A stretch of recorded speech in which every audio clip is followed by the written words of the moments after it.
Hello, my name is Dion Rejo, and today I'd like to talk to you about education and its relationship with wealth and how that creates and even fuels inequality.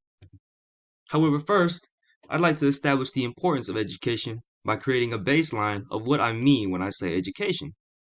Primary education refers to preschool and elementary schooling, while secondary education means high school and middle school, and tertiary and higher academics refers to college and graduation level school academics. Socially, education serves as a means for our society to educate its youth in order to help them grow up in a functioning society and therefore contribute to that society.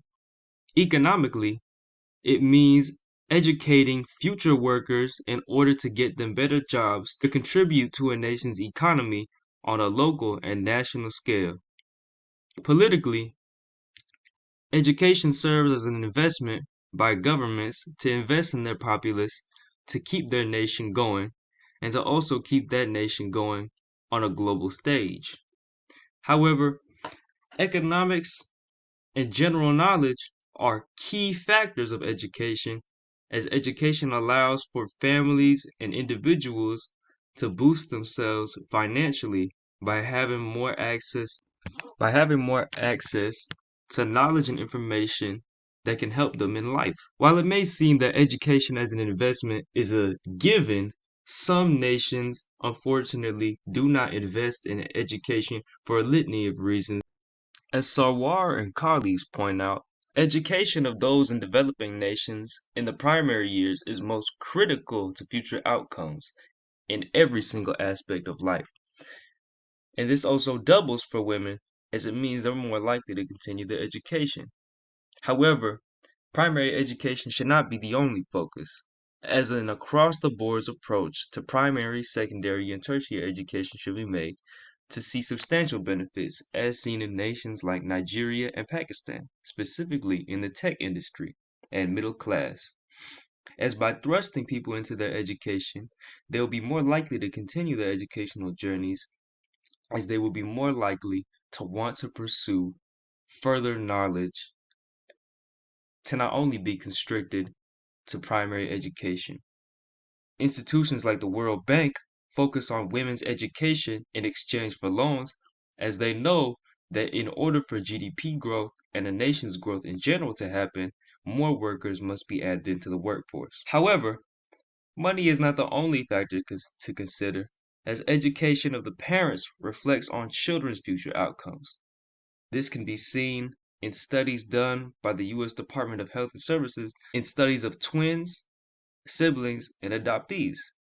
Does not only do parents transmit knowledge from generation to generations due to the information that they learn in school, better informing the youth of the next generation, it has been found that teen mothers with multiple children who have had education in between births find that the children who are born subsequently of the firstborn tend to score higher in tests, specifically 5% better. However, money is the most critical aspect of this topic. However, it must be differentiated and discussed about what wealth means on a global stage compared to the global north and the global south. A dollar is relative, and as the author pointed out, many Pakistanis live on $2 a day, which is a stark contrast to the vast majority of Americans who make far beyond that. However, prices of goods fluctuate depending on your region in the world and the economics of that region. Because of the general extraction of resources, labor, and wealth from the global south to the global north, allowing their populace to educate their citizens at the expense of the global south. Wealth obviously allows a person the accessibility to basic necessities such as water, food, and housing and medicine, and access to upward mobility, further allowing them to propel themselves into a better state of life. However, we must differentiate the forms of labor, as especially in developing nations, Different forms of labor bring in drastically different amounts of income, which disproportionately affects people's lives. Things like labor through farming or office work, or even wage labor, provide substantially different outcomes for various communities. However, it must be important to note that those educated globally typically tend to be wealthier, developing nations or developed nations. However, it is more likely that those who are educated reside in the global north due to historic colonialism, which means those in the global north are generally wealthier. While there is a relationship between education and wealth, there is not 100% correlation between the two. However, there is substantial and great overlap, as it must be important to remember those who are uneducated still perform labor in order to contribute to their nation's GDP and their own personal economics, which means that things like redistribution of wealth through policy and laws demanding minimum wages also increase people's wealth without the use of education. However, it is generally accepted and generally found that each year of education is equivalent to an increase in pay, with a 10% global average and a 7.3% average in Pakistan. In Pakistan itself, it has been found that monthly earnings of an individual worker increased by 7.3% with an additional year of schooling. Earnings will also be increased by 37% with the attainment of 10 more years of schooling against people with no education. And moreover, each additional year of schooling increases earnings by 3% at a primary level and 5% at a secondary level, and around 7.1 to 8.2% at a higher and tertiary level. However, highly educated bubbles exist. They exist due to historic and global colonialism, along with the general insulation that comes with large groups of people being able to exact resources from another and building communities around that fact, leading to many who are educated to gravitate towards certain places, and those who are generally in the global north to keep residing in the global north, as their position via extraction of resources from the global south allows their lifestyle to continue and therefore their education as well. However, it is important to note that those in both developed and undeveloped worlds who have children who are both educated and wealthy tend to put their children through better circumstances, which allows them to obtain more wealth. While stated previously that there is not 100% correlation between education and wealth, it is undeniable that there are stark outcome differences between the educated and those who are not.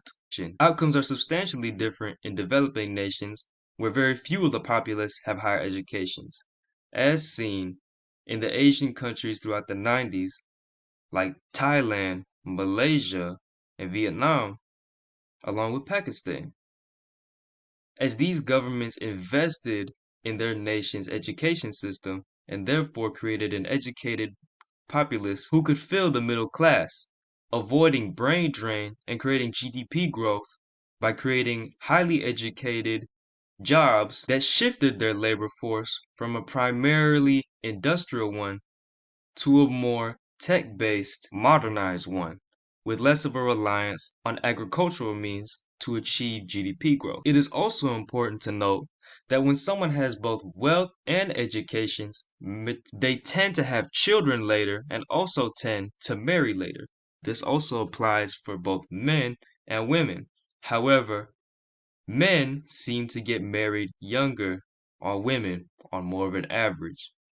But it is also important to look at the youths in this picture, specifically teen mothers, as in developed nations and those without a robust public education sector tend to have more teen mothers than those who don't. Nations who invest in their education, whether it be job training skills or sex education, typically have a less higher teen mother rate. It is also important to note that when someone just has education of the wealth they have, their children are more likely to be healthy, as the parents have more knowledge regarding health that they can pass down through generations. However, this problem can be solved via closing the gap, and a lot of this depends on a nation investing in its education sector. Educating women and the poor does the most to increase the wealth gap on a national scale. This is because more people enter the labor force, which means there are more participants in a consumer economy to the GDP. And if women are allowed to be educated as well, this consumer base doubles. Programs like dual generational educational uplifting ones, who focus on parents and children, have also been found to have increased efficiency in contributing to the disparities of wealth in a nation. It allows parents, as seen through the U.S. Department of Health and Services, to participate in work-study programs, meaning that parents become more educated while also training them to be in a new job sector, which could be potentially life-saving for them along with their children, as the children will also have an increased standard of living due to the boost in income level. It also means that children themselves will be more educated, and that when it comes time for them to enter the workforce, they will also have an increased chance of landing higher paying jobs. By educating even one generation, however, you are more likely to have the subsequent generation become more prosperous, as the generation prior was able to uplift the next generation through education and the little means of wealth allowed to them, creating a baseline which is stable for the children to better jump off of, where in other places, children must enter the workforce immediately. By practicing this on a global scale, we can also reduce the global North and South economic gap by helping nations invest in their populaces and therefore build the systems necessary in order to create a flourishing society where both you have an educated populace who is not only socially educated but also economically educated in order to create a prosperous and financially stable middle class. However, it is important to note that investment in education comes at a price, which is why some nations choose to not center education as their primary budget expenditures. It's important to know that Americans, while using a lot of higher education grant money for low-income students, also at the primary and secondary level tend to spend more on richer kids more than poorer kids. Due to things like the funding of schools through property taxes and educational grants, which primarily go to richer schools. By not investing in a population's education, nations lose the potential of future capital and greater earning power on a global stage, which could help them further educate their populace. Without the capital necessary to create programs to educate a populace, and by not sacrificing, by pooling what little resources a nation has into education, they fail to create an educated labor force who cannot contribute as more effectively to the GDP than developed nations. Here are my references. I'd like to cover why I covered this topic, as I feel it's very important. I myself grew up in a very low income environment where I watched a lot of my friends receive poor education compared to me, whereas I was quite lucky to have parents who cared and invested in my education to apply to good schools while trying to avoid the ones in our neighborhood. I remember attending a charter school and a school in a richer neighborhood, and in high school, attending a school which allowed me to get my associate's degree early, which pushed me to college, as prior to that, I did not think I'd be going to college and thought about applying to the military or even just working a trade. And if it were not for education pulling me out of my circumstances, I would not be here where I am now. However, when I look at my peers who came up in the exact situations as I am, however, but went to schools like the ones in our neighborhood, or other subsequent schools which didn't allow as much growth, It seems as if I'm on a more stable path and a path that can let me earn more money in the future because an investment in my education was made, largely through the funding of public schools, and those public schools allowing their students to access resources others couldn't. However, I think it's still possible to change this only if we could just to change this by understanding that education is important and that we should invest in it more. Thank you.